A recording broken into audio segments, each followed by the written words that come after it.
Mheshimiwa Mkuu wa Chuo, baada ya salamu na shukrani hizo, napenda kuchukua nafasi hii kuwatambulisha kwako na kutoa takwimu za wahitimu wa mahafali ya leo ambao muda si mrefu utawatunuku shahada za uzamivu, uzamili, shahada za kwanza, stashahada za juu, stashahada na astashahada mbalimbali za chuo chetu. Katika mahafali haya zipo jumla ya programu 83 za masomo zenye jumla ya wahitimu 877, wanaume wakiwa 517 na akina mama wakiwa 360.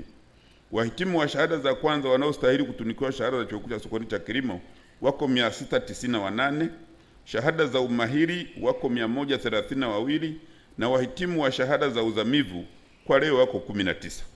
Vile vile kuna wahitimu wa stashahada 23 na wahitimu wa astashahada 5. Katika mahafali ya leo wahitimu wanawake ni 360 ambao ni sawa na 41.1% ya wahitimu wote.